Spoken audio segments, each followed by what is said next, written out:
Hello everyone, this is the Magicka Nightblade DPS build for the Dragonbones patch. I'm going to go over the skills, gear, CP, race, buff food, Mundustone, all that in this video. Okay, so the advantages to Magicka Nightblade. First of all, you're a ranged DPS, so it's a lot easier to not get into dangerous conflicts, i.e. you won't have to take too much direct damage. This allows us to be a little squishier and run something like Witchmother's Brew. My health should be 15.5k-ish, but I'm on the PTS, so it's going to be lower because I was too lazy and did not put points into the red tree. Okay. Anyway, to get the maximum damage, you're probably going to want to roll with this setup. I have a couple setups I'm going to show you, but this one, in my opinion, is the highest damage setup. Alright, so we have two Inferno Staffs. We have a Maelstrom Inferno Staff and the Asylum's Perfected Inferno Staff. If it's imperfected, if you don't have perfect, it's not really a huge deal. You might lose a little bit of damage, but it's pretty minor. The Maelstrom, this is basically required. Go and get it if you don't have it. I know VMA is kind of a bitch, but it's doable. This will just increase your damage by a significant amount. We have a full light attack rotation. This is a light attack, right? This is a light attack with VMA. So you get more damage out of it, right? It's very important to have that. If you don't have the VMA, you're basically losing like 3k DPS, so it's very important to have that. Okay.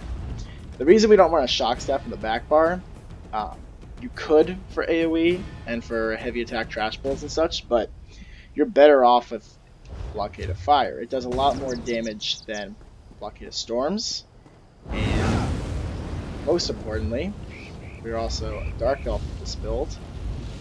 Okay, so you get more flame damage. You're better off with Blockade of Fire. Inferno Staff will always out-damage Lightning Staff. The reason people ever use Lightning Staff is for the Exploiter passive. When you get things off balance, you get 10% more. That's not too important this patch. They changed off balance significantly, so you don't want Exploiter, you don't need 75 Thaumaturge points, and you don't need a Shock Staff. Now, the Asylum Staff, this is not necessary. I like this. I think it does more damage than your typical Acuity front bar, right? And but really, you could run Strike too. I just think Force Pulse does do more damage. So, all right.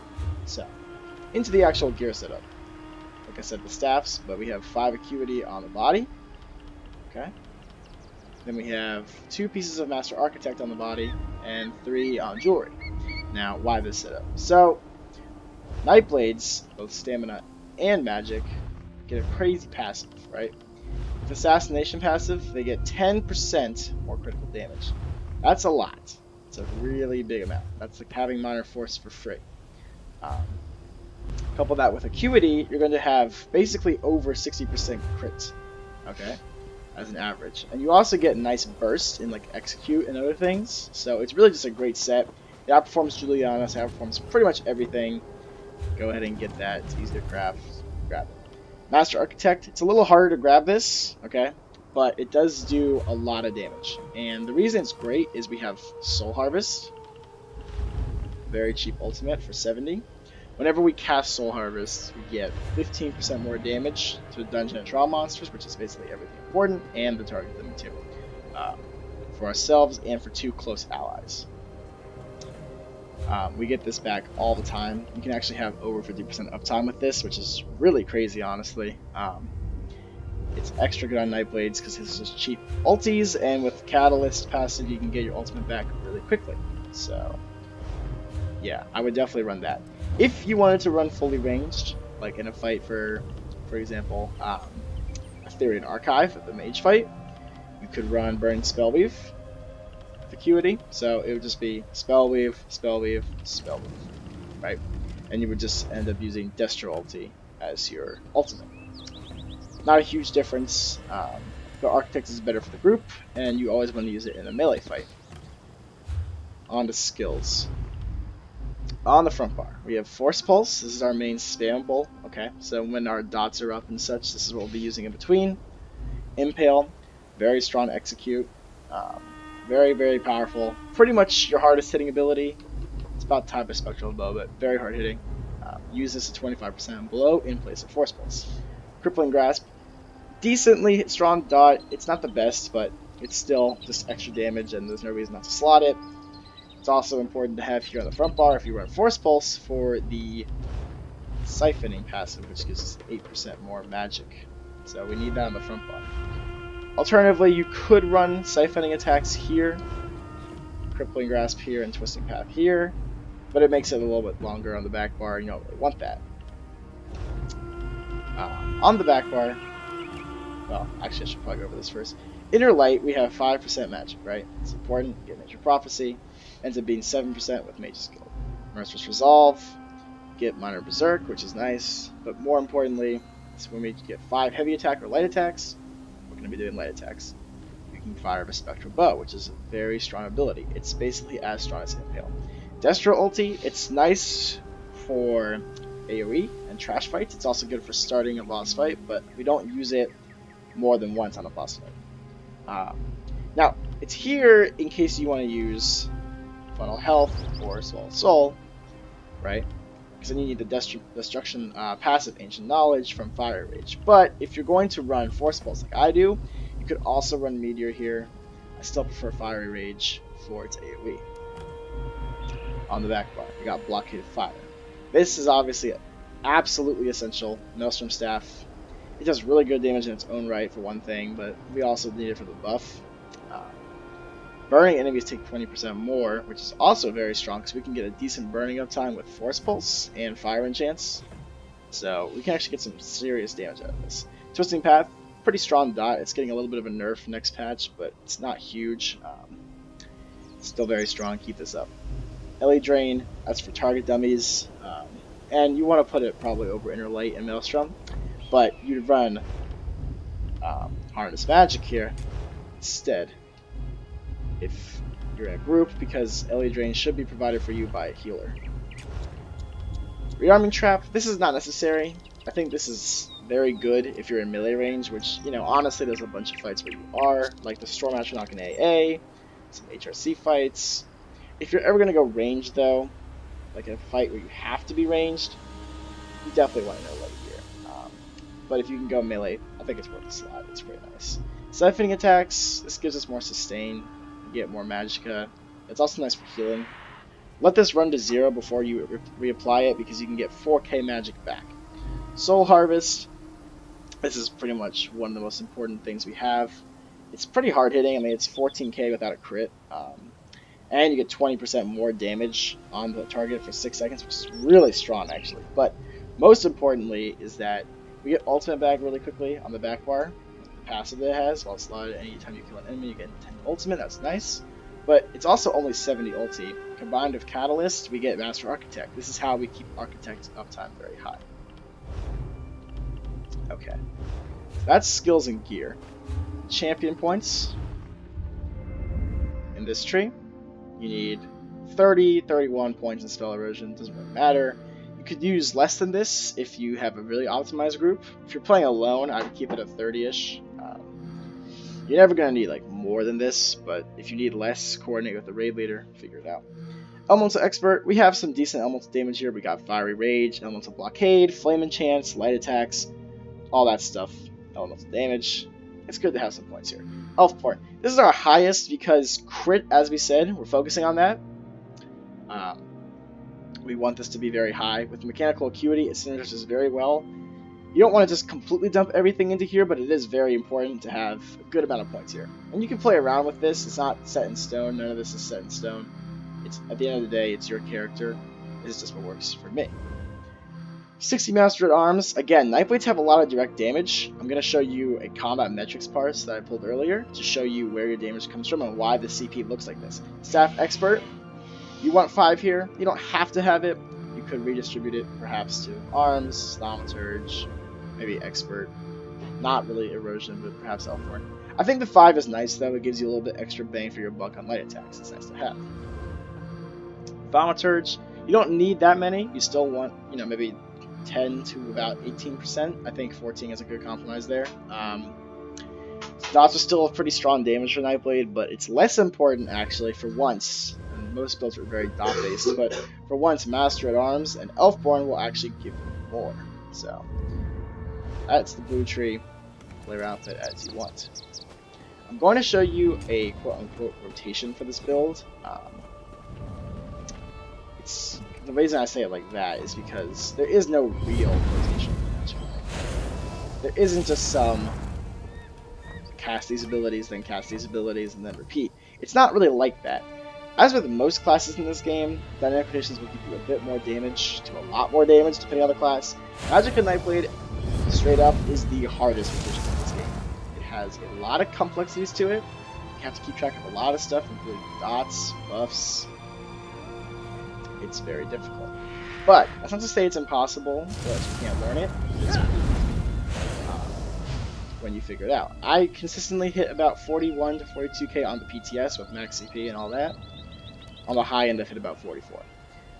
You could probably hit much higher than that, honestly. I still have a lot to learn on this class and rotation. But yeah, it's very strong. So, the way we start a fight, if you have Fiery Rage, you're going to want to use that. But since I don't want to bore you with building up Ultimate, we'll just use Soul Harvest. So, start any fight, keep your buffs up. Light attack, potion. The reason you use potions is because, as you can see, my ultimate, I already gained back more than half of Soul Harvest. That's due to Catalyst. You really want that. Now, obviously, I slowed that down significantly. That's to show it off. So, pretending that I still did that, the next thing you would do is block the fire, twist the path, rearm the trap, swap in, grasp, fire the weapon. That's your first portion. That's how you're going to start pretty much every fight. Now, this build has the sustain with siphoning attacks, Witch Mother's Brew. Okay. So you don't really need to use heavy attacks ever. The only time you would really use heavy attacks is in something where your sustain is really low. Perhaps you're hitting like a bunch of targets. Again, like the mage fight in AA. You would want to do that. Or in trash pulls, sometimes you might need heavy attack, but on most single target fights, you won't really need heavy attacks. So we're light attacking between every skill. The animation cancels. Pretending all my dots are still down, the next part to this is Force Pulse light attack. Now, if you do this, remember our dots are up, okay? You don't have to have 100% uptime on Crippling Grasp. What you want is to try to keep Blockade and Twisting up as much as possible. And then you can use this, right? You don't want to let Nurses fall off, or Siphoning. Well, Siphoning you want to let fall to 0, but once it's at 0, you want it up pretty often to sustain it. On a DPS test, you can only cast this twice and still survive, but in trials, you want this up all the time pretty much. Anyway, I'm going to show this a little bit more sped up, okay? Keep in mind that there is no real way to describe the actual rotation, it changes the whole fight, and it changes for boss fights, but you're going to be weaving light attack and force pulse between all your dots. So.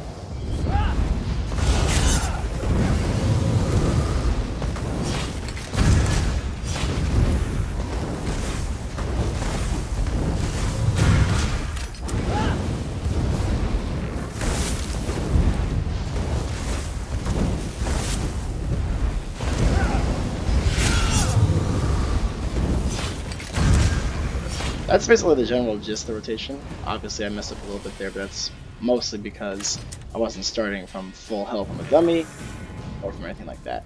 You just need to make sure you're keeping your dots up. The priority, if there is one, would be Blockade, then probably Twisting. Not so much Crippling Grasp, you actually want to fire the bow whenever it's ready. So if you ever see that you're close, right, so you're firing a bow, be ready to swap and fire it. If you're not, if everything's at like 1 or 2, you're reapplying all your dots, just getting a Force Pulse. The Force Pulse is pretty low priority. What's most important is getting the bows off, these 2 big dots up, then grasp, all your buffs up. Trap is also fairly low priority, the cast itself. It's very important to do that. You have to figure it out on your own. Honestly, there's not a whole lot I can say for this. For some builds, it's very cut and dry, but this is one of those classes where you have to basically figure it out. Oh. Okay. So, I'm going to show you the execute phase, just to show you what you might want to do at 25% health and less. Alright, so in Execute, you're still using Soul Harvest, you're putting up your dots. Not necessarily crippling glass, but I don't think you need that too much. What you really need to do is be using a lot of impulse. Look how fast I'm bringing things down. Let me block this mistake. So you can bring things down from 25% very quickly with the impales. Okay. Now, I'm going to show you where our damage comes from real quick. So, this is one of the higher parses I've pulled. Like I said before, I'm usually in the high 41s to mid 42s, but this was one of the higher ones I pulled. A few differences from the build I just showed you, and I'll show you this setup too. We used poisons for this parse. Poisons can do about 1.3k damage, but honestly I found through testing it's very close to weapon damage enchants with infused. If you wanted to run nirnhoned, you actually might be better off with poisons, which is what I had for this parse. I'm not saying this setup is better, but it is an alternative. So light attacks. This is pretty much the biggest, actually it is the biggest portion of your DPS. We get almost 9k from this, right? 8.489. That's pretty high. So you want to make sure you're getting light attacks. I actually probably missed a couple here. That's okay, you can still pull a decent number here without that, but it's important to get light attacks between every skill. Assassin's Will is our second strongest. I also had a different CP setup for this, so the max hits were lower, but yeah, I mean, your direct damage is your second strongest thing, and light attacks are strongest, so it's very important to have a lot into Master of Arms to make Assassin's Will stronger. Obviously, Blockade and Twisting are our two next strongest things after these two. You want to keep these up. Crippling is a little lower. It still does a good amount of damage, though, so keep that up, too. Impale. I had 6 hits here, and it's 7.4% of my DPS. It is a very, very strong ability. As you can see, it hits for pretty much the same as Assassin's Will. Use this over Force Pulse, and Execute. Force Pulse was actually about 3k. These are all split up because the game counts them as 3 different casts, but together these are about 3k plus DPS, so it would be like up here. It's still important to use this, but it's less important than Will, Blockade, and Twisting. Use this in between your dots. Soul Harvest is pretty low, poisons are fairly low. Everything else is kind of less important. What's more important is to keep your dots up. Will, light attacks. These are the most important things. Okay. Now, you could actually hit much higher than this. I'm still learning the rotation.